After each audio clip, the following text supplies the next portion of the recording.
Hello Steve. Hello Jill.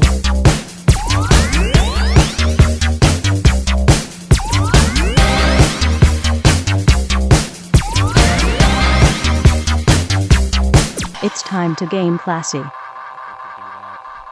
I mean, it doesn't take a shit ton of effort, but I'm also like putting a lot of. What about Roundabout by Yes? I can't. We can't actually take licensed music. Just play the opening 8 minutes is just Roundabout. I would like it if it was the Ode to Joy disco version that's from the Boogie Nights soundtrack. That's what I'd like our opening to be. Yeah. Nice. That's Ode to Joy's public domain, right? Yeah, but not the disco version. Oh, okay. Like Night on Disco Mountain. Yeah. No, that's a fifth of Beethoven. Is it? Oh, okay. Yeah. My bad. Not Beethoven's fifth, a fifth of Beethoven. Right. Fair enough. Yeah, Yeah, it's good stuff. all right, you ready? You ready to rock this party? I'm always ready. All right. Welcome to Game Classy. As always, I am your host, Joe. Huh, more like Game Assy.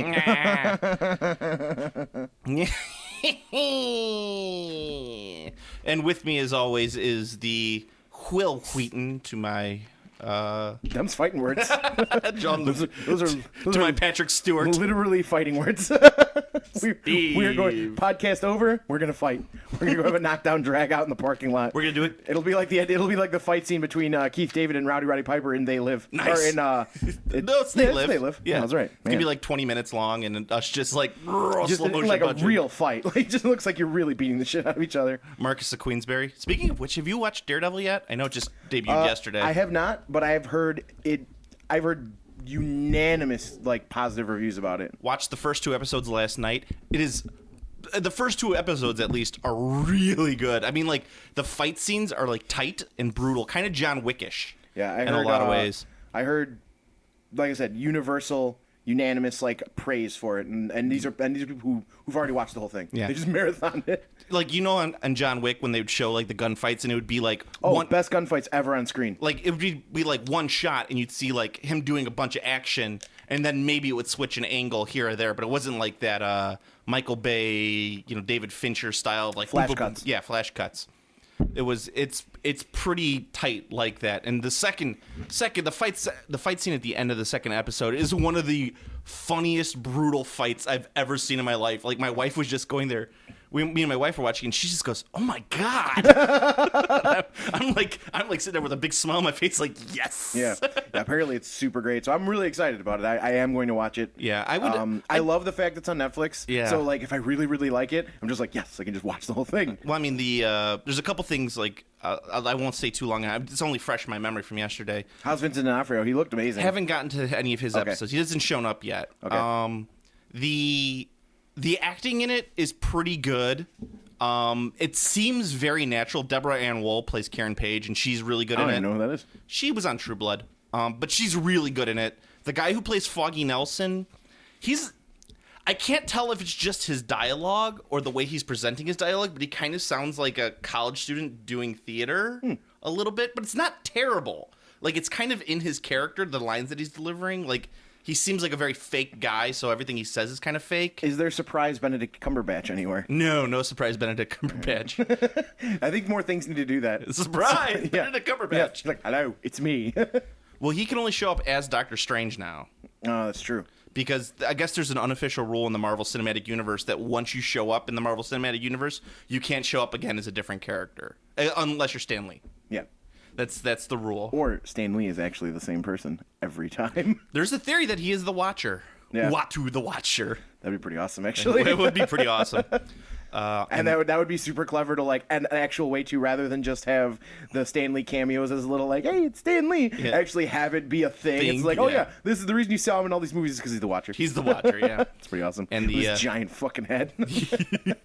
And the incoming message from the big giant head. Oh wow, that's a deep cut reference. Yeah, well, but it's on Netflix. Oh, is it? Yeah, recently got uploaded. Third Rock from the Sun. So you can watch some classic young JGL. I fucking love Third Rock from the Sun. I forgot how much I liked it. I don't like sitcoms. It's a very sitcom-y sitcom, but it's clever. It's got a lot of clever jokes. I think that's why it resonates with me, because it's really out there. Yeah, it's just kind of like, what? It's so weird. They make a lot of good like Twilight Zone references that I like. Yeah, they make a lot of good references. Yeah. In general, I think. I think that show is what. It's not really, but I think the Big Bang Theory writers are trying to emulate that style of comedy from Third Rock from the Sun. Yeah, very similar. They're failing miserably. Well, I think it benefits from the fact that Lithgow is amazing. French Stewart and is allowed, and whatever the chicks, Kristen Stewart, are allowed to be like really hammy and silly. Yeah, and that benefits it because they're playing four goofballs against like a bunch of straight guys. Right. Yeah. Everyone else is the straight man in the room. Yeah. So you get a little bit of a Marx Brothers quality to it. Yeah. And those was fucking every time John Lithgow sees himself, he's like, "I'm gorgeous." I expect him at one point. He's like, "I've got the guns, John." I've got the guns now, John. One last thing on Daredevil before I move on. What really benefits Daredevil above anything else is the fact that there's no commercial breaks. So you don't have artificial cliffhangers. Right. Before the... How's the music? I didn't even notice it, really. Okay. So I guess it's just kind of like mood music in the background. Right. That's fair. The theme, I'm not a big fan of the opening. A lot of people really like the opening title sequence. I think it's a little drawn out and a little silly. Is it a theme song or is it just... It's motherfucking Daredevil coming on at ya. Daredevil. Who's beeping and booping at our door? Ooh, it's the Postal Service. Postal Service? Who can it be knocking on my door? I was going to do a Postal Service. Don't come around here no more. I was going to do a Postal Service song, but the band Postal Service. They have that the one song that's really popular. Such great heights. Yeah, Such Great Heights. That's the one. All right. Yeah.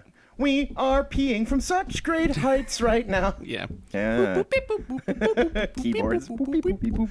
All right, so let's get into some gaming stuff right here. Steve got me Princes of the Apocalypse. Princes of the Apocalypse, which is replacing the canceled Elemental Evil book. No, actually, okay, so I wanted to talk about this a little bit. It replaced the two books that they were doing, which was the Temple of Elemental Evil book and the Adventurer's Handbook. So what it did was it essentially just combined the two books into one. Okay, so that's why it took so long to come out. Yeah. In case anyone was wondering. So Wizards basically just had a press conference at a gaming convention, not a local gaming convention. I don't remember the name of it off the top of my head. ButtCon, call it ButtCon. Well, so they were at ButtCon, and I heard this from a retailer friend who was at ButtCon, and he works for a game company himself. This isn't the one that that Steve's thinking of, but no, this is a different guy. He works for a gaming company who actually writes. Ooh, we got wow, that was fast. Wii steering wheels, and an amiibo. Gotta get them amiibo. God, you and Pat both. I want to punch you both in the face. Fucking love it. You can't shit talk amiibo. You have a fuck ton of tiny little men of yourself. I know, but I mean, I guess it's just because I'm so used to the collector's market that, like, when I hear Pat bitch about the collector's market, I'm like, where have you been for the last 30 years? I do like Pat. Like you have to get in you have to get the deal. Like you have to like if you want it, you need to be ready. Yeah, and you can't bitch and moan that you can't get it. The only campaign, like, I know this is totally off topic, but the only legitimate bitch I have about the amiibo situation was GameStop said on their Twitter, they're like, we are going to have online pre-ordering up at 2 and in-store pre-ordering up at 2. Mm-hmm. And they never once put a single one of the new ones on their website. Oh, that sucks. So, like, if it would be different, because, like, I tried the next day at Toys R Us. Yeah. And, like, I missed it. Because, like, they put it up at 3 a.m. and I was like, fuck. But, like, at least that would have been, that's fair. I'm like, I missed out because I wasn't on top of it. You didn't care enough to stay up till 3 a.m. Right, and I wasn't on top of it to, like, get in there and get it. But that was at least a chance. Like, the GameStop thing was a fucking debacle because I'm like, I'm sitting there because I'm sitting there looking at it. I'm like, fucking sweet, can't get anything. It's kind of like and like it's like Force Will right now, to be honest. Like Force Will's that hot. Yeah. Anyway, back to D&D. So apparently D&D is completely shirking, or Wizards is completely shirking D&D 5th. It's super popular. People really like it, and stuff is selling. But they're only doing 2 books a year now for D&D. That's what their thing is. They're doing 2 campaign books. They're not doing any more source books. So adventures, like, they're not going to do anything like that because that's going to be folded into campaign books. Right. Their feeling was that 4th edition there was too much crap they put out for 4th edition, and that was part of the reason. And 3rd edition. Well, and 3.5, and Pathfinder, and every fucking book has too many fucking books. So what they say was there's too much that came out for 4th edition. They said specifically 4th edition. That's why I mention it. Yeah, 4th edition did have a lot of shit. Well, 4th edition couldn't make up its mind. Yeah, it was like a spastic like launch. Like they launched a ton of things, but like every book was in a different direction. Like this adventure book was like designed in like it's just the book. Like this is the adventure, and then like the very next adventure comes in like a box set with like tokens and shit, and like the price points were all different, and it was like. It's not necessarily that it's confusing, but it's not consistent. And then like so what they do is they release the hardcover, and like the person who's like, oh, I wish I had like a box set the style of like Second Ed. Yeah. Like that guy's upset because it's a hardcover. And then when they release the box set, like someone's like, I don't want to pay extra for this fucking box set. I just want the book. And then it just kind of disrupts everybody. It's not a good thing. Yeah. So if you want any new monsters, any new weapons, any new spells, that stuff's all going to be in the campaign books now. So it's not really they don't have a monster manual / campaign book anymore. It's going to, or a monster manual and a campaign book. It's going to be one thing together, and all the new stuff is going to be in there. I've heard good things about Princes of the Apocalypse. I've heard it's a lot more sandbox than Tyranny of Dragons. Tyranny of Dragons is very linear. Yeah. If you want to run it, Princes of the Apocalypse which makes perfect sense for the first adventure to come out of the new edition. And then you have Prince of the Apocalypse, which is a little more sandbox. You have a couple different directions you can go with it if you want to run that. I believe someone asked a question about D&D on our little thing that we could talk about. Yeah, we can do bit. that. We got the list. Before we do that, I just wanted to two more things. One, put your penis away, please. Oh, damn it.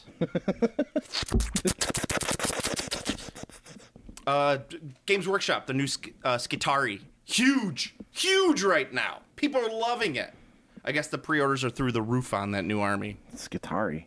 Yeah, the Adeptus Mechanicus army. Oh, okay. They're called the Skitarii. Yeah. I don't know if I'm that? I don't know if I'm pronouncing. I don't know what the fuck is it. The Adeptus. Ineptus Mechanicus. The Ineptus Mechanicus. That like Adeptus Mechanicus at least makes sense. Skitarii, is that like a new? I guess it's the fact. It's with the Adeptus Ministrorum or whatever the whatever that Foretold model is actually pretty sweet. Yeah, the one that you put up. Yeah, that's a 30K model though, ain't it? No, that's for the Adeptus for Mechanicus. For the Skitarii, yeah. Yeah.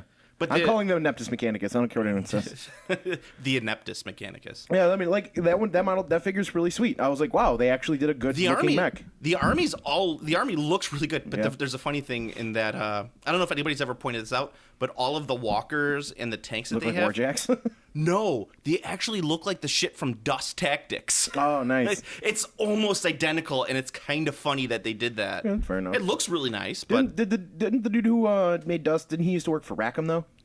He did, Paulo Parente. Okay. Yeah. He did. Paulo Parente. He did the AT-43 stuff. Okay. No, AT-43. Yeah. I think, yeah. You got it right. AT-43. Yeah.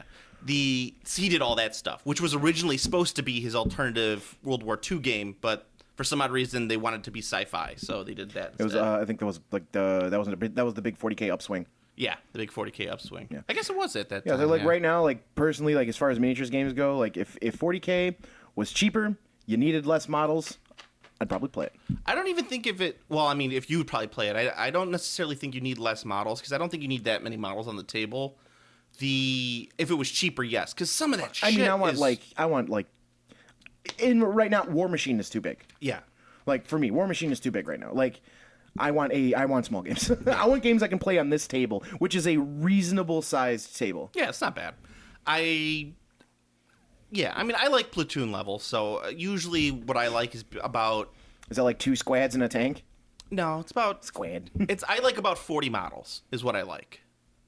40 troops and about, a couple odds and ends, like some tanks and maybe a couple support weapons here or there. That's what I'm looking at. That's a little high for me, but that's more reasonable than a lot of things. Yeah. Well, no, the problem with 40K right now for me is the sheer amount of vehicles you need. Oh, expensive it's insane. as fuck vehicles. $60, yeah.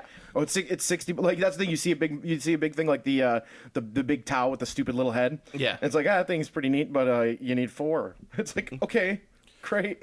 Well, I mean, I was just at I put it on Facebook, but I was just at a local GW store for the first time in probably a year and a half, and I was just like, "Fuck these prices, Jesus, my balls." Ugh. And being at that store reminded me of everything I hated about being in a GW store of all time. Yeah, the dude walked in with a fucking Hello Kitty. Oh, I thought you were gonna. Because you said Hello Kitty on Facebook. Yeah. I thought you were about to say My Little Pony. No. Oh my god. No, it was a Hello Kitty army. And first of all, I said this on the Facebook page for all those who just listen and don't go to the Facebook page. It's not original. People have been doing Hello Kitty armies for years. Yeah, I actually think the first one was the Hello Kitty Necrons. That was the first like popular one, if I remember correctly. Either one, it's just it's awful though. It's awful. Awful. Why do you even do that? And especially because it's so expensive right now. You're wasting so much money on a joke that people literally go, huh. All right, let's play. If that, I wouldn't just be like, get that fucking shit off the table. I know. It's like, what the hell is wrong with you, kid? If it's something I hadn't seen before, like if someone came in with, I don't know, like a Steven Universe Space Marine army. That would be pretty impressive. Well, they're all Stevens. Yeah. I mean, I'd be like, essentially, I'd go like this. I'd go, all right, let's play. Like, wait. Yeah, it's a sensible chuckle. Like, sensible chuckle magazine. But then you just wasted how much money on all these figures that's a bad for idea. a sensible chuckle. It's not worth it, in my opinion. You know my stance on it. I think the joke armies are just the worst. But I really like this Adeptus Mechanicus army, at least in terms of its look. I think it's fresh. It's something that should have come out 10 years ago. Right. But, c'est la vie. Yeah, it was back when, when you did cool stuff with Workshop where you had, like, lots of different options for building your figures, your armies. You're like, oh, man, I need to buy these bits. Remember bits? Anyone remember bits? Sure. Remember bits? They're They're pretty good. They're a thing. All right, so I got my... And I think a lot of people have gotten their Forgotten Kings Kickstarter in from Super Dungeon Explorer. This is just the core box without any of the minis in it. Yeah. You put a picture of it on the Facebook page. So... one thing I want to talk about was it comes with two different modes. It's got classic and arcade mode, not the PvP.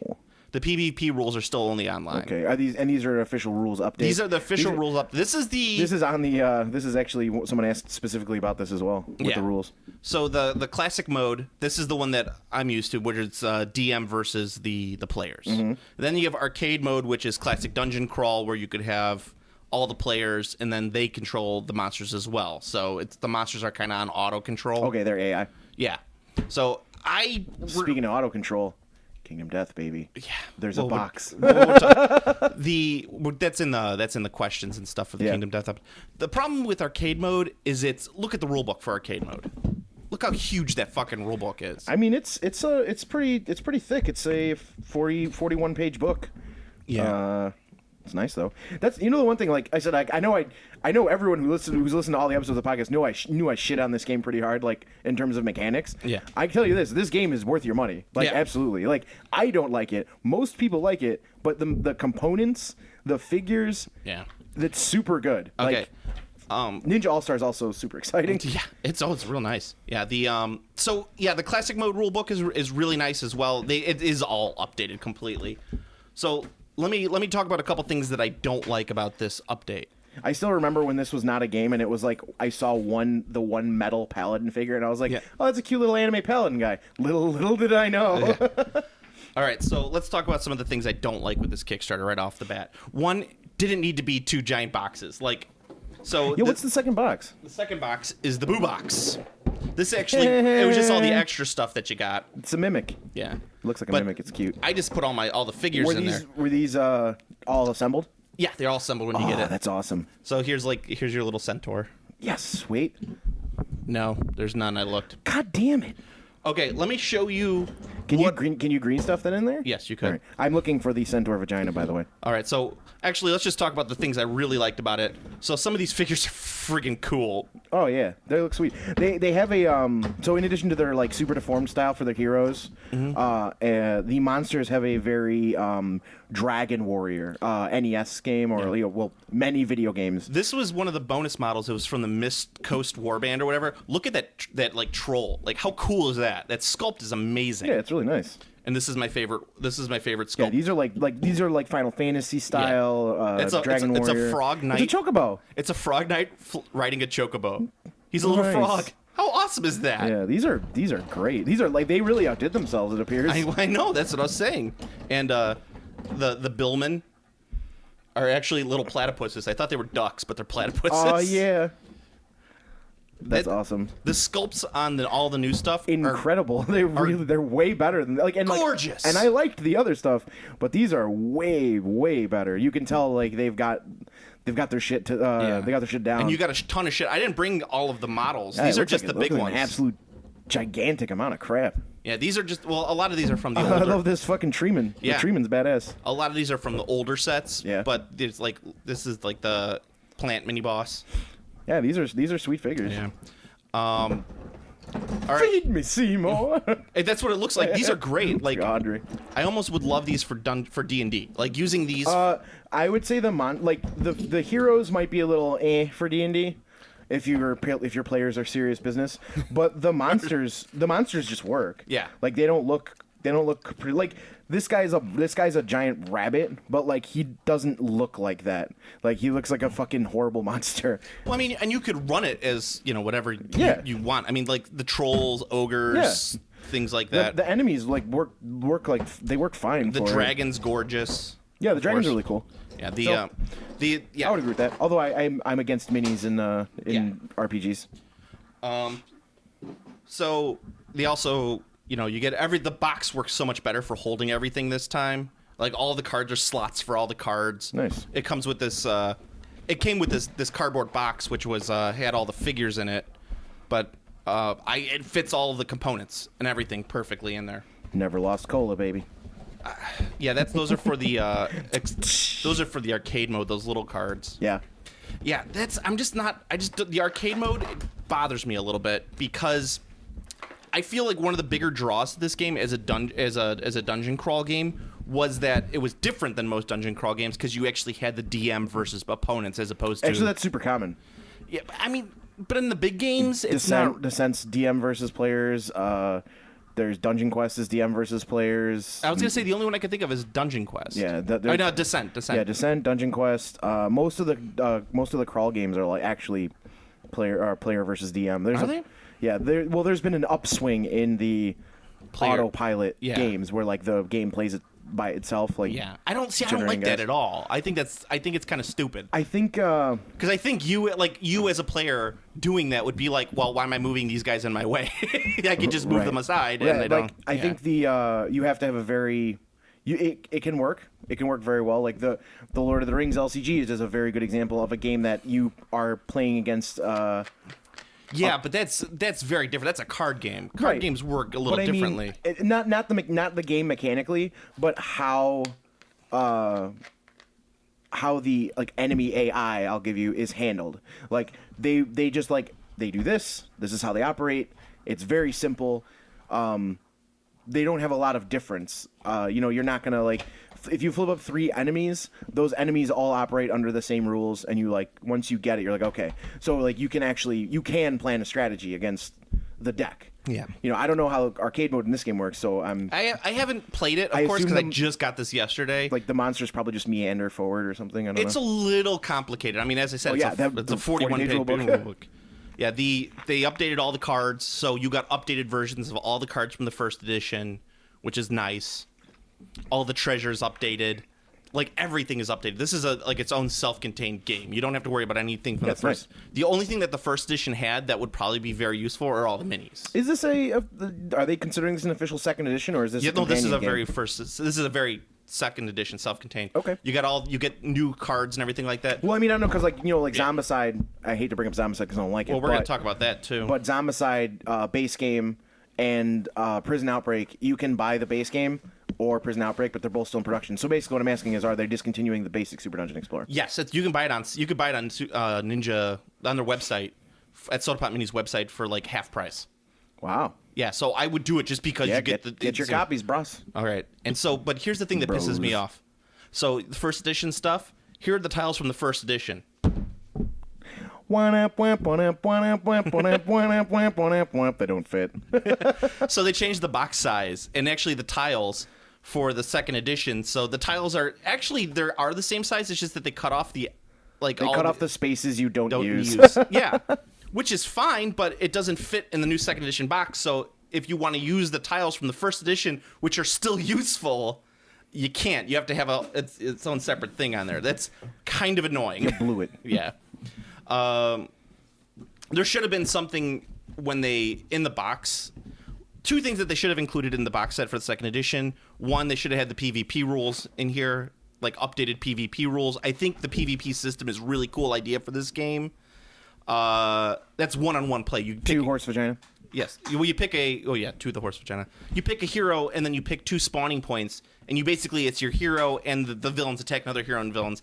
It's a really fun little system. They just don't do anything with it. Like on this, it's all online. Yeah. I think they should have printed out something, put it in here. If they did the arcade mode and they did the classic mode, it would have took them no time just to put together a little 5-page leaflet that showed you how to do that. I think if you're looking for the PvP experience out of Super Dungeon Explorer, you should just play the Ninja game. Yeah, that's true too. And there needed to be like a leaflet in here that said, this is all the stuff from the first edition that's still good. This is all the stuff from the first edition that you don't need anymore. Right. I have an update kit. All of the cards essentially from first That's edition. That's actually pretty uncommon though. Like most places don't. When they do new editions, they don't usually tell you what works with the old edition. I know. I think that would have been helpful. What a lot of game companies do provide, however, is generally they provide an upgrade kit.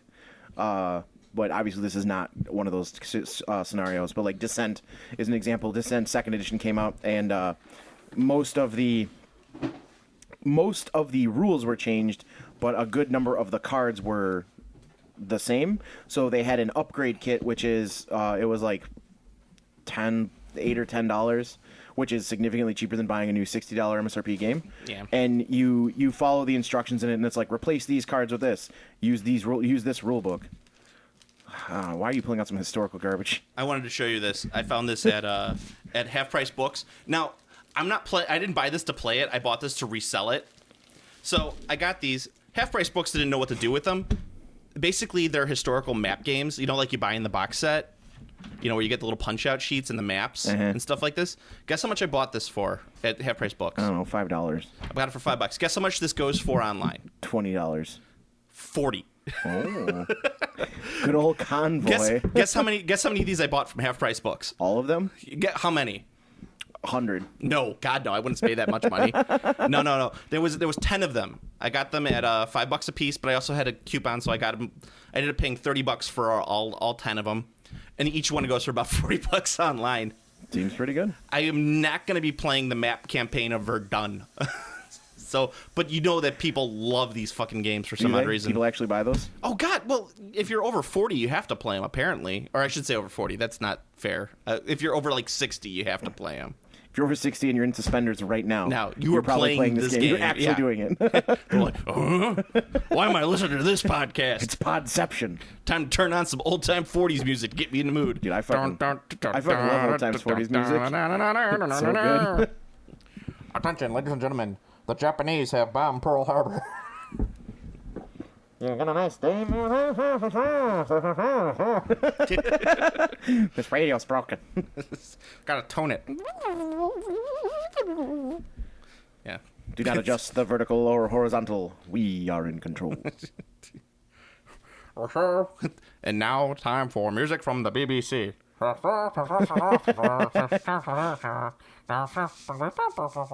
We're gonna do the running gun down here. Yeah. All right. So let's fucking do it. Put up on Facebook. We haven't done one of these in a long ass time, and we just asked for questions from the audience. First one up. We'll trade off. Yeah. First one up from Joe McLaren. What's worse, people with unpainted armies or people who insist on fully painted armies? Steve. That's a tough call. I'm gonna say people who insist in a rude manner.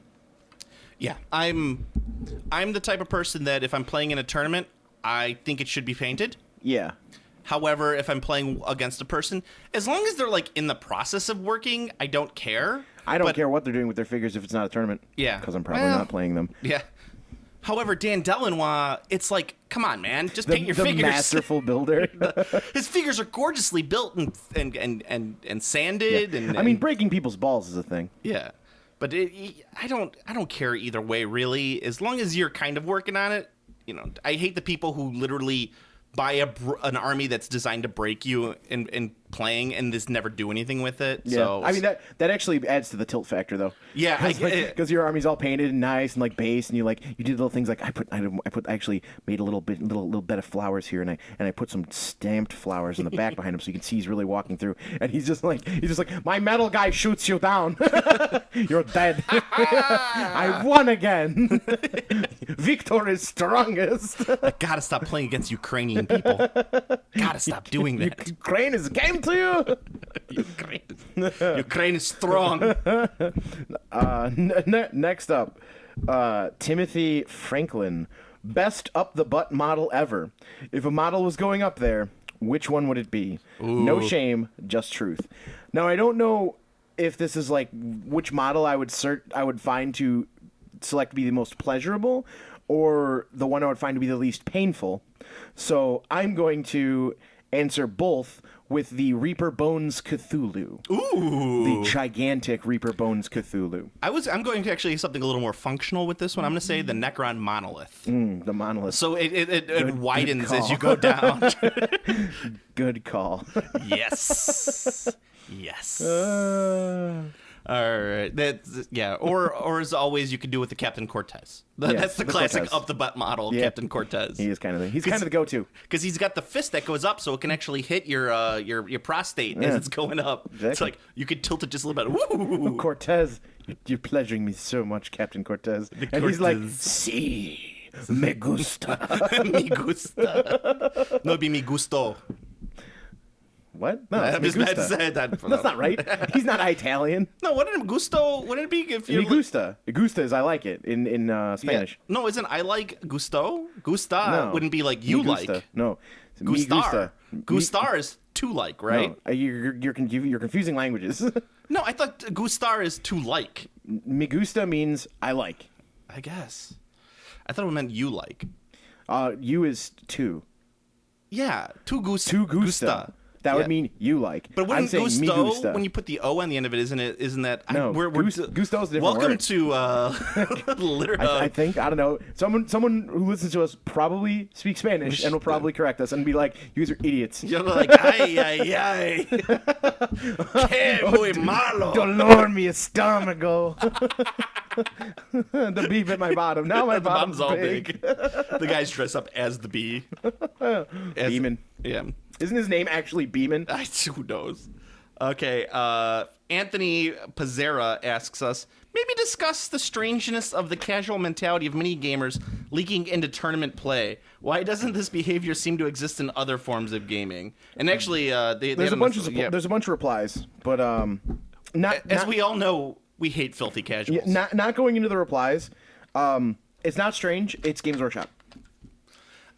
It's residuals from people who played Games Workshop tournaments, and not necessarily played Games Workshop, but if they played miniatures games when Games Workshop was at its peak, because all the tournaments for any game emulated the Workshop style, and the Workshop tournaments were casual. They're completely casual. Painting score, sportsmanship score, Soft scores. Yeah, you have lots of soft scores. So that became the standard that other games and tournament systems emulated it from. So it all stems from Games Workshop. Yeah, and this is one of the things that I really agree with Steve on, is that soft score should not factor into your overall scores for the tournament. It should factor into your soft score prizes. Yeah, and that's like your best painted should not be part of your overall winner. Your best sportsmanship, which is a stupid thing to begin with. Oh yeah, should not be, because you know what? It's a game, and people get fucking salty in games, like super salty. Yeah, people get salty when they lose at Mario Party, which is the worst game known to mankind. Dude, Mario Party's a blast. Mario Party is awful. It's so fun. People who play Mario Party should be lined up and shot with one bullet. You've always said that I hate fun, but the real person who hates fun is you. You are actually Hitler, and you hate fun. If I was in a room with Hitler, Bin Laden, and Mario Party, and a gun with 2 bullets, I'd shoot Mario Party twice. I mean, that seems fun, because then you're gonna get spit roasted by Bin Laden and Hitler, and you're gonna be like, loving every minute of it. See, loving every minute of it. This is what I was telling you about the levels thing, where I got to full time levels. More work for you is fun for me. It's the double hand job motion. You got to go towards the center. Towards. You ever watch Silicon Valley? No, I hated it. I saw the first episode. I thought it was one of the worst piece of shit shows of all time. It's one of the funnier bits that they do on there is they're talking about compression rates, but they're talking about giving a double hand job while you're doing it, and it's not like you don't go like this. You want to go towards the center like this. Pull it.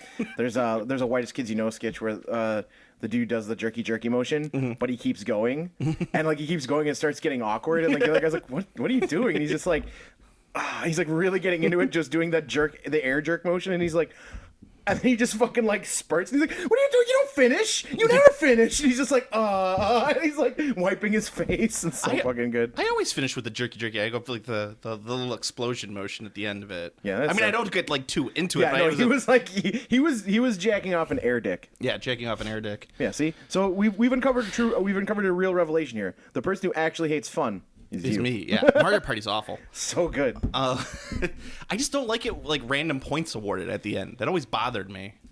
Oh well, the new ones, like the random points are pretty. Unless you were super close. Yeah. They're not random points either. They actually have thing, but they're like the new ones not.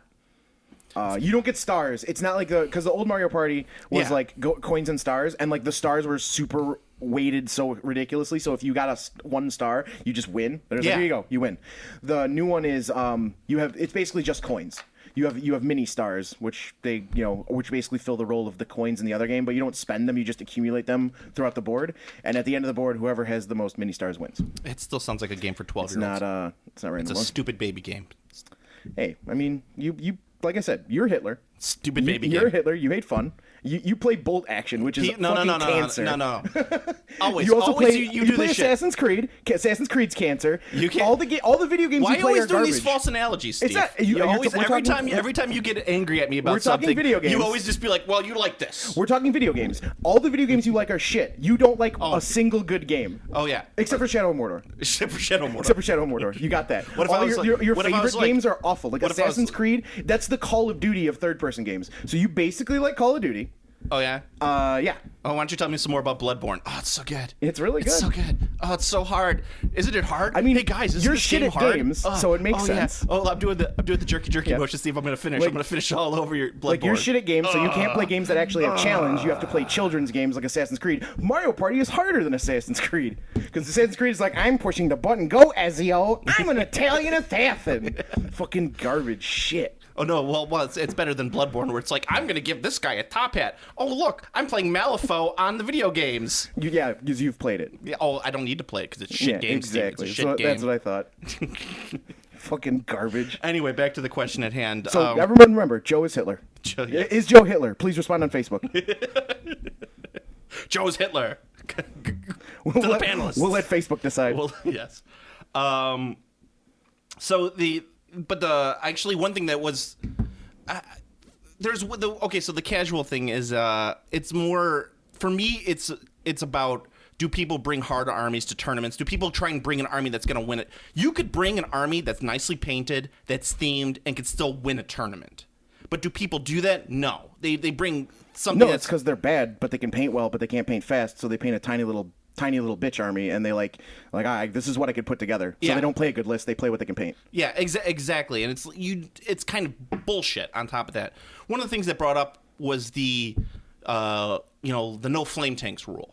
And someone brought up a good point about that, where that's always existed in gaming, where no odd jobs, no blah blah blah. When you're playing video games or board games or stuff like that. Restricting the format before you start is different. Yeah, that's exactly. I think that's different. As long as everyone goes in there with the same rules. It was one of the things that my biggest bitches about the bolt action tournament I played in was the fact that everyone played. You were the biggest bitch. Yes. Everyone was playing with the different rules on the table. Like each scenario on each table was different.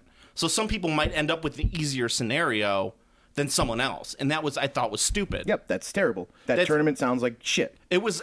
Wasn't that a fucking Drakstar tournament? No. This was the one for the tournament for the Adepticon one. Oh, okay. The team tournament, which I had a lot of fun playing, but that's because I was so destroying everyone in front of me that I was just like, haha, you suck. I'm great.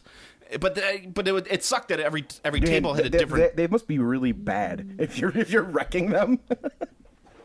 Yeah, I mean, But that's part of the problem with that one. All right, what's next? What's the next question, Steve? Rob Hawkins posting Family Guy. Oh, that was the one about, because that was your previous one where you talked about Kings of War. And he said he wants to talk about vaginas. You guys got vaginas are sweet. You guys got all on tilt about Kings of War. No, not really. Oh, you got a little. You got a little salty on that one. I got annoyed because of the fantasy love, because I fucking hate fantasy. Well, that's what I'm saying. It's like bad. You were just like, why don't people not like the things I don't like? It's less about liking Kings of War. It's more about like fantasy being trash. And like when someone says it's a deep and like good system, I'm just like, what are you on? Like irresistible force. My guys are in a tower. I'm winning the game. And you can't say like, oh well, that guy's just taking a broken list. That doesn't work. That's the rules. That's the game. If they're taking bullshit, it doesn't matter because it's fair. It's legal. Well, it's points. That's 8th edition right there. The game's broken. I think 6th edition was a fantastic rule set for fantasy. It was better than 8th. Oh, anything's better than 8th. 8th is an awful rule set. They fucked that game over so many times. 6 was broken in a different way with immune to psychology. Yeah. Well, immune to psychology wasn't terrible. It's just that certain armies... No, immune to psych was the most broken thing in 6. Like, if you look at any tournament, like, every army that tops is immune to psych. Mm-hmm. Like, it's like top 3, immune to psych, immune to psych, immune to psych. Always. I agree. But I don't think it was... Yes, it was overpowered, but I think, like, on a tournament level, yes, it was broken. 6th edition was broken on the tournament level because of a couple rules like that. Actually, it was really just immune to psych. Yeah. There was I guess that was the big one. All of the armies that had immune to psych also had other things about them that were broken. Yeah. However, on an individualized basis, I think that the game was, as a beer and pretzels game, the game was fantastic. Yeah, but beer and pretzels games are for casuals, and casuals suck. Casuals suck. They play Assassin's Creed. Yes. They're not part of the Bloodborne master race. Bloodborne's not even that hard. Or Dark Souls master race. Also, not that hard. They're games that just require... That's the thing. People talk about how hard they are. They're not fucking hard. None of them are hard. They require patience. Yeah. Which is very, very difficult for people. Yeah. The whole point was it was going back and forth about Kings of War, and I disagree with certain things. I don't like chess clock that much in tournament play, but I do agree that there is a place for it. It's like I got schooled at a tournament because a guy took forever on his turns. Because you can build a giant army that's designed to draw or win. Mm-hmm. Like it's the worst result you get is you're not trying to draw. It's not even the worst result. It's not even that the guy's army wasn't that big. It was a small army, but he was just taking forever. Slow play? He was slow playing, and I'm just like, there's no judge to call. Asshole. There's no judge to call. Like you can't be like judge. That's the thing in like a card game. That's cheating. You call a judge and you ask the judge to watch your opponent. Obviously, they'll stop slow playing while the judge is there. But you can say, I think my opponent's playing a little slow. Can you watch? And the judge will be like, you're playing slow. You need to make a move. And like, then they'll be like, warning, disqualify. Like it's literally cheating. If you slow play, you are cheating. Oh no, and I completely agree. I think. Okay, so I don't want to go too deep into bolt action, but it's a 6-turn game. All the games are 6 turns. Like, it's a pretty standard game. Like, Fantasy was a 6-turn game. So if the tournament games are usually blocked around an hour and a half to 2 hours. I can play a 6-turn 2-hour game, no problem. I do it every Thursday. We play a 6-turn 2-hour game. Sometimes it might go a little over and we might not get there, but usually by then we can figure out who's winning the game. And doesn't even matter at that point. But when you can only get to turn 3 in a 2-hour game, your opponent's slow playing you.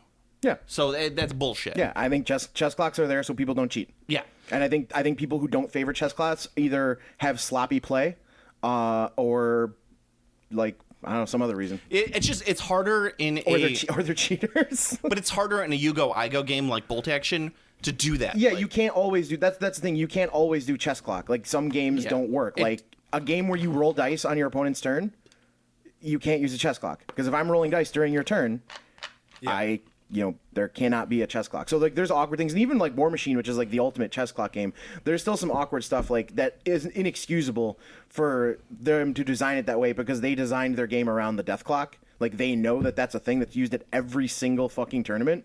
So for them to design a miniature that is like the entire Trollbloods faction, for example, they are really penalized by having a chess clock because they make tough rolls and like they're mechanically slow to play. Yeah. So like they are at a huge disadvantage as soon as they set up the board because their chess clock runs down while they're like making saves that they cannot choose to ignore. I know we don't talk about it that much, but actually the new Trollblood models that have just come out look pretty cool. Yeah, they look sweet. Yeah. It's like that's what you can say about. It's like what are you gonna say about War Machine? It's just like that looks cool. Yeah, that looks cool.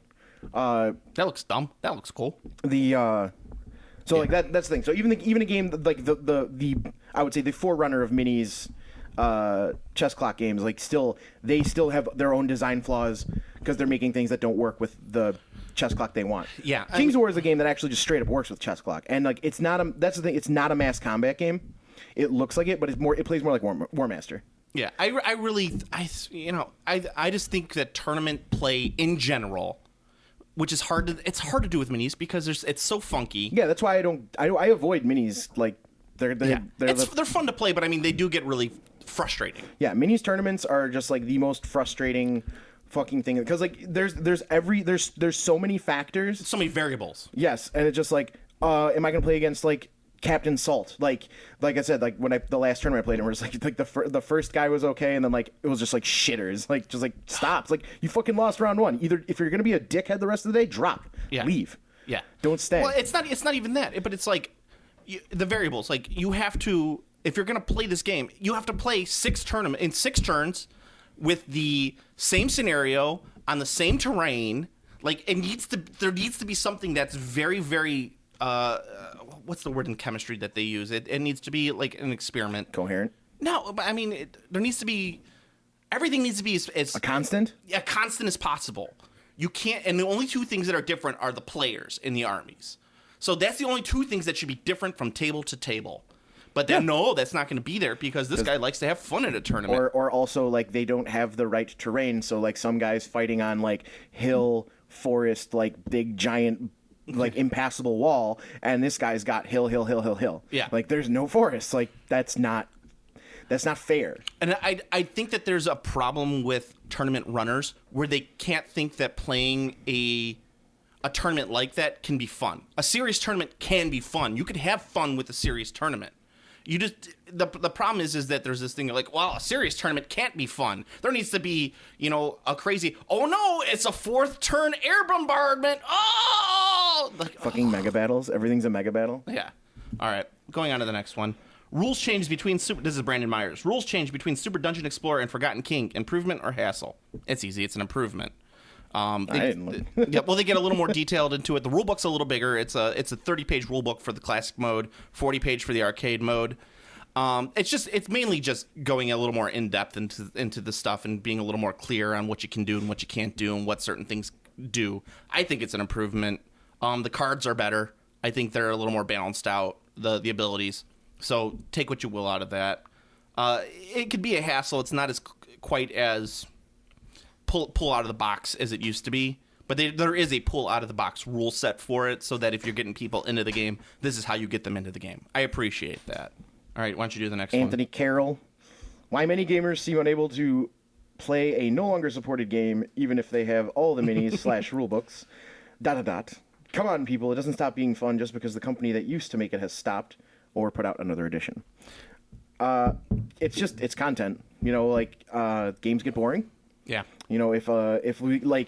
If I was still playing Fantasy 6th edition at this point, I'm pretty sure I'd be sick of it. Because your book doesn't change, I don't think you should stop immediately. I think that's kind of weird. But you can't exhaust a game. Oh yeah. I think there's something to be said about pulling out your War Master army, blowing the dust off, putting it on the table and playing a game of War Master. I think that's fine. I think people still do that. It's harder with certain games. It's brutal with me. Like, the 2 things that are the most brutal are fucking minis and card games. It's like so fucking bad. It's like card games at least have a shot at a second life because a lot of times they move to like online. Like I don't I didn't get super into it, but I know the Star Trek game from Decipher. Yeah. They still make new sets, and I think Star Wars too. You have to print them out. They're fan sets. You can print them out, but they're designed to be played online. Oh, that's cool. So people play them online. Like that's where if you want to play like Star Trek Decipher or you were like good, you just play online. Well, there's something also to be Can't do that with minis. There's something also that when you have why a game died. Like the Decipher game for Star Trek and Star Wars, they died because they lost the license. They weren't bad games. Certain games died because their last rule set was just terrible. Like Legend of the Five Rings. Legend of the Five Rings. Yeah, that CCG is pretty much gone. I mean, people still play it, but it's like, why does a game? Why did? Well, that's the thing. It had small pockets of players, and like I obviously can't speak for everyone, but what I've seen is the small pockets of players were like nuked by the new edition. They're just like gone now. Certain mini games. Okay, look at old school Warzone, Chronopia, Clan War. I'm just pulling out old mini games that have dead. Yeah. Well, those games. Why did those games die? Those games didn't die because they were bad. Those games died because they were at peak Warhammer. They came out when Warhammer was at its peak. Chronopia was pretty bad. It wasn't great. It wasn't. Clan War's actually okay, but Clan War, Chronopia, yeah. Well, Clan War, the problem was you needed like 100 figures and they were all metal. There was no plastic, and it was an expensive ass game to play. It was actually a pretty fun game. But why did those games die? Because it was peak Warhammer. Everyone was playing Warhammer at that time. No one was playing any of those other games. Also, all games die because they don't generate new players. Yeah. And if you're playing an older edition, it's pretty impossible to generate new players. Well, and that's the other thing. Or a discontinued game. Like, who would I have to play Clan War with? I mean, I have a couple guys who would play it, but I would have to paint all the figures. I'd have to bring everything, and I'd have to teach the game to these guys. They wouldn't be playing on their own against other people, so it would just become stale after a time. It would probably be stale immediately. Yeah. Because you'd be like, I get you with this. And they're like, oh, this game's dumb. Let's leave. Let's go drink. Yeah, I'm not going to go play this game with Steve, because Steve would be like, no! And he just knocks all my painted minis off the table. I just wouldn't play it. Yeah, exactly. There's nothing wrong with playing an older game. It's good to hang on to a good game for a while after it's dead, especially if you got painted pieces or it's nice and it's good. You know, it's just, but if it's dead, it's dead for a reason. You know, 6th edition is one of the few things that I'm like, you know, this is probably a better version of this game than what's currently out there. And yeah, if there was until you play the Bellacore list, and you're just like 6th edition's broken. Well, who's playing? If someone's playing the Bellacore list, you smack them and you say no. When were we just talking about game balance and fairness? You know, I'm playing what's in the rules, Joe. I'd only play it if the Bellacore is the Although model. that was the big debacle with the with that book being like this, like all non-codex books is not tournament legal. Yeah, that was like the line that shook the foundations in fucking the workshop. Like the people were going into like convulsions like on the floor. Negating all the Storm of Chaos lists from tournaments and just like, are you kidding? Like they've been in the format for fucking like 2.5 years. It was 2 years at that point. Yeah. Like, yeah, I'd only play a Bellacore list leave 'em. if the guy comes with a Bellacore that has the big floppy big dong. dick? Oh, yeah, yeah. that's the only way I'd play that list. Yeah. I mean, you don't need to play it. Like he just rolls dice at you. Well, no, I yeah, that too. And you're just like, all right, Ooh, push your little guys, push your little guys. Be like, all right, these guys move behind you and shoot you. Wasn't it like Fog of Magic or something? It's his. He has the Fog of Death thing, which is like super busted. But you're also using all the Zinch flyers that shoot. So like they jump over your block and shoot you from behind, and like the skirmishers shoot at you from the woods. You know what? If a guy spends that much money on an all-metal army like that, let him win. Oh no, it's got to be like the super trashy version where it's like just like plastic sprue bits and Chaos Warrior glued to it on the base, floating. I would get up on the table. I would stand up on that 4x8, pull down my pants, and shit on his army. Like that dude who played the Bug Army in the UK Masters. It was just the rubber bug toys. Did you see it? Yeah, but I'm okay with that. I mean, like the thing is with the Bellacore list, it's so brutal. It wasn't even painted. They were just glued on bases. They were rubber bug toys glued on bases. I think that was more of a satirical statement. All right, next one. You won though. Andrew McCall. And that's all that matters. I'd like to hear your guesses on how many Game of Thrones references there will be in the upcoming medieval Zombicide game. First, fuck Zombicide. No, first thing we'll never know because we don't play Zombicide. Well, that was my first thing. Is fuck Zombicide. Second, are you excited about Game of Thrones coming back tomorrow? I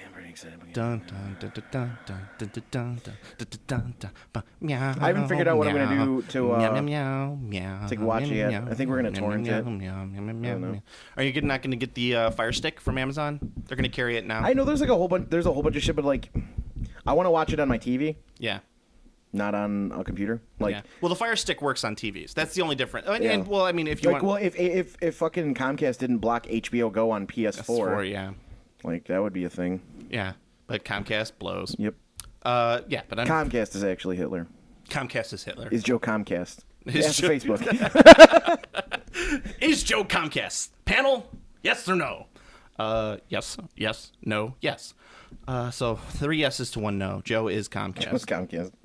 But whatever. If you're playing Zombicide and you've bought all the expansions up to this point, I guess go ahead, do whatever you want to do. Whatever. I don't care. It's gonna have a lot of stupid references. It's gonna have Evil Dead references. It's gonna have all the pop culture references. I already hate it. All of the pop culture references. Matt Lee, maybe do a short, focused 45-minute episode about particular games.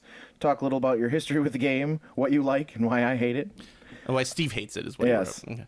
The answer Well, is yeah, I said that's me. Maybe do something that's short. No, we're not.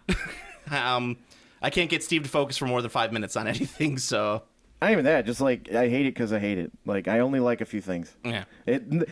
Telling you the list of what I like is a lot shorter because if it's not on my list, I like. I hate it. And there's a few games that I play enough that I want to talk about for 45 minutes at a stretch.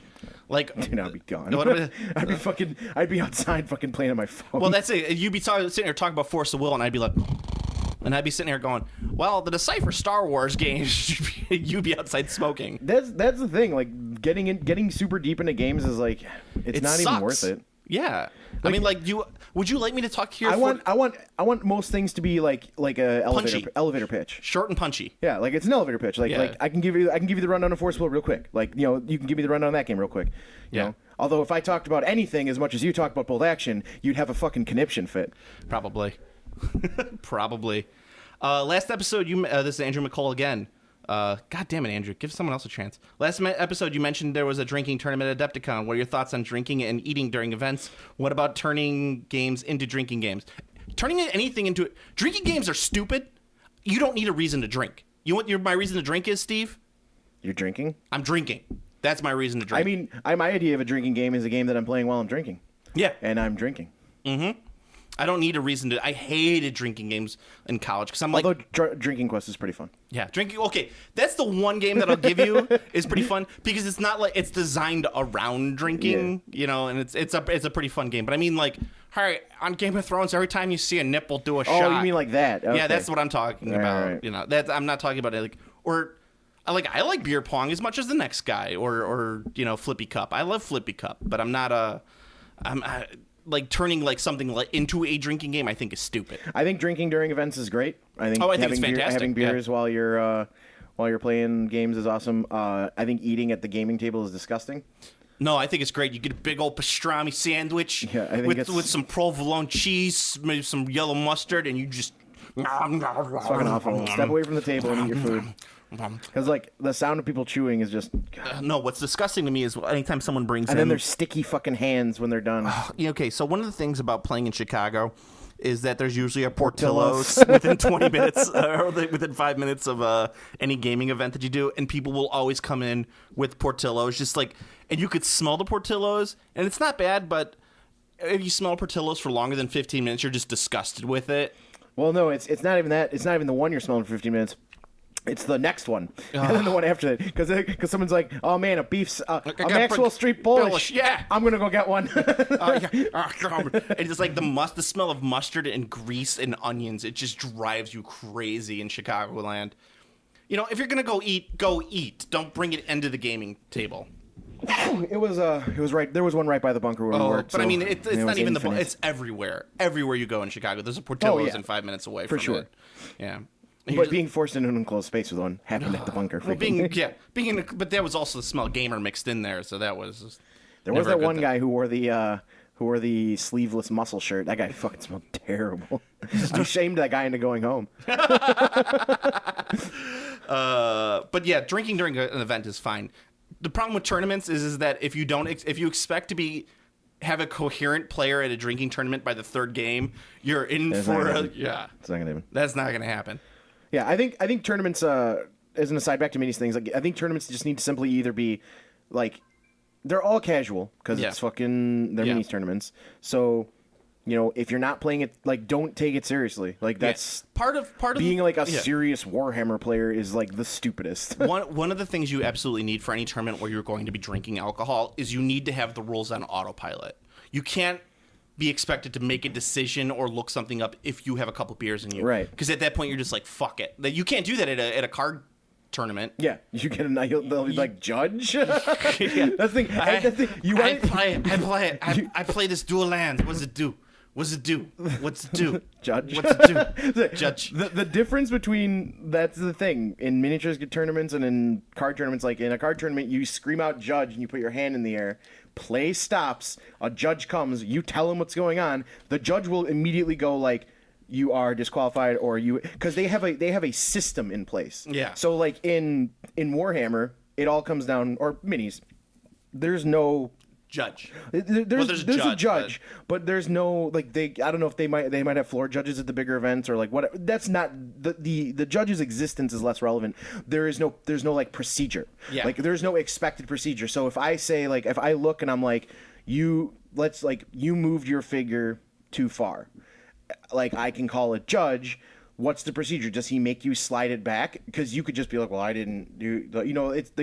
It's a weird kind of thing. Yeah. And then like dice, like you just get banned from the tournament. Do you get? There's no, are you banned forever? Because I know there was one dude at the bunker who microwaved his dice.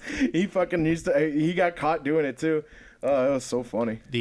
Speaking of which, really quick, Whiz Dice on Amazon. You can buy a bag of a 1 pound bag of polyhedrals. It's 100 polyhedrals, about a pound, for $20. You get I think something around 15 7-dice sets. So it's a pretty good deal if you look it up. Whiz Dice. ChessX also does a 1 pound bag, but they don't do the sets in there, so you end up with like a shit ton of D10s. Yeah, just random dice. Yeah. So, but the Whiz Dice, you actually get a couple sets, and they actually roll pretty well. All right. Next one. What do you got, Steve? Scott Anderson asks, are either of you running D&D 5e? Yes. What do you think? The prevailing opinion seems to be that the encounter building rules are terrible. Never have to build encounters. And I agree. Is 5e or D&D in general a game for the lowest common denominator, and do the rules have to take that into account? So, I am not running D&D. Joe is. What do you think? We both like it. Encounter building rules. I haven't used the encounter building rules yet. I come from First Ed, so build your own encounters. Yeah. So, encounter building rules are always terrible. They're terrible for every game. Period. They're bad. CR is bad. There's no accurate way to. There's no mechanical way to design an encounter except for games that are like 4th edition, which are just grinding slogs. Like, if you're designing an encounter, you just look at the, like, how much damage, how much hit points does the fucking thing have, how much damage can it do. Like, CR is constantly a one that's fucked up because, like, the CR for a monster is either way too low or way too high. It's like, oh, this thing is CR 6 and will body a level 10 party, and this thing's CR 12 and, like, level 7 characters beat the shit out of it because they missed some ability that the thing has, or like it's not resistant to this. I think encounter building rules are generally bad. I love running modules. I love modules because they tell you this is what you encounter. Yeah. Just fair. I mean, like, it might be annoying for people who are just starting out as a DM because they can't figure out how to build an encounter. But if you're just starting out as a DM, run a fucking module. Yeah, run a module. That's what I do, and it's gotten me way back into it, and I love doing it. I'm supposed to be running a module today, but Pat Bale decided that he didn't want to instead. You're welcome for that, by the way. I'm going to use that one from now on. Next, as we say, is it the lowest common denominator? Only yes, because it's got the name recognition. I think it's a great system. I don't think it's lowest common denominator at all. I think it needs to be the most accessible. Oh, for sure. That's just, it has to be. Like, if you want a game that's like fucking hardcore and crunchy, find a fucking European RPG or Lamentations of Flame Princess. Like, that game will just kill your players. And like, if they're into it, they're into it. If you want a game where the players are going to figure out every little thing to make them win, then you go play Pathfinder.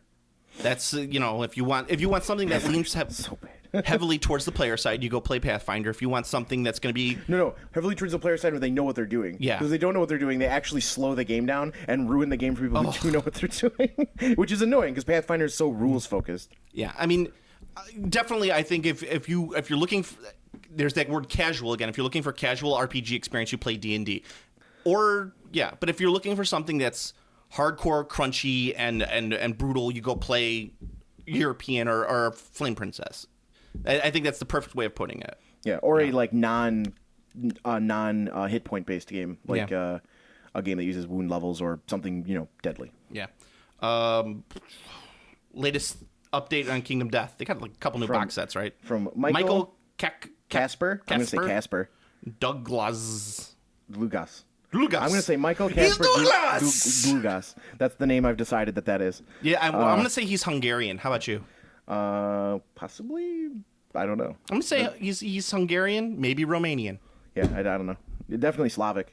Yeah. Kakosi, dobro. He's that Southern though. I bet you. So he's not good Northern Slav like me, Pole. Kingdom Death update is sweet, very exciting. After will the Kickstarter ever come out? Very long turnaround. There is now there's pictures of many sprues. There's a box. There's an actual box. There's a ship weight. It's 16 pounds. Is the box set for Kingdom Death longer than Ogre, or I think at this point it's been longer than Ogre. I don't know. I think it has been. I don't know. The wait for it. But it's pretty exciting. Yeah, it looks great. Looking forward to it. The figures look awesome. Those Apotheosis figures were sweet. The only thing that the only stretch goal I got for the Forgotten King Kickstarter for Super Dungeon Explorer was the Twilight the Kingdom Death figure for Super Dungeon Explorer. I may sell that one, but I don't know because that one's going to be a rare. But apparently, all the stretch goals are going to be available on the website soon. So, and we got our good friend Angel Baker. Yeah. Like I said before, talk about them RPGs. Start with the Fantasy Grounds D&D. So I had actually seen this already. Yeah, I did too. Yeah. Fantasy Grounds is a pretty old program. Most people who play virtual tabletop with like a minis board or just virtual tabletop in general that need the standard tabletop accoutrement use Fantasy Grounds. It's a paid version. You buy it. Everyone has it. It's got chat function. It's like sitting around at the table. It's a great program. I endorse Fantasy Grounds. Yeah, but now they're doing it with D&D 5th. It's the licensed D&D 5th stuff for Fantasy Grounds is fucking outrageously expensive. Oh, is it? I didn't look at the prices. It's fucking nuts. Everything is like $50. Ooh. It's fucking terrible. Woof. That's rough. Yeah, so that's my opinion on that. I think it's absolutely ludicrous. And I was so excited because oh man, they actually got licensed D&D for Fantasy Grounds. That's super sweet. And I saw the fucking prices and I'm like, are you shitting me? It's like, so if you want to pay $50 and the content's broken down in a different way. Yeah. It's not DM guide, player guide, Monster Manual. It's like there's like packages that come with the content and then they come with like tokens and shit. But fuck that. It's $50 fucking for nothing. It's $50 for air. Yeah. I mean, I agree on that one. You're better off just buying the books separately. Buy the books. Look at the books in your hand. Yeah, and go on Skype. Or just go to the library and fucking scan them and send them to your players. Because I'm sure that I think the digital books are like, I'm sure they're available. They're probably like half the price of the print. Yeah. It's probably $25 to buy a non-print copy of a DM's guide. All right. Ian Davies. We all have minis at home that we haven't got around to painting yet. Maybe never even opened the boxes. But at what point does it become crazy hoarding, and how do you knuckle down and paint stuff when there's a whole internet full of distractions? I think the level is when you reach my level. It's immediately hoarding. Sell it. When you get to Joe levels, it's pretty ridiculous. You can go inside my crawl space, and it's just boxes upon boxes of minis. Yeah, I gotta crack down. I gotta get rid of a bunch of stuff. He's never gonna sell anything. However, he's gonna die in a pile of miniatures. Oh, it's gonna be so good. It's just gonna be like I'm gonna laugh. It's just gonna crumble on top of you. Yeah, I do. But the knuckle down and painting thing, I never have any problems with painting. I just in the last week I had my little spring break. I painted an entire Italian World War II army. The more stuff you have to paint that you want to paint, the more stuff you own that you actually want to work on, the less work you will do. I disagree with that. Of course you do. What I do is that I'm one of the few people I can paint while watching TV at the same time.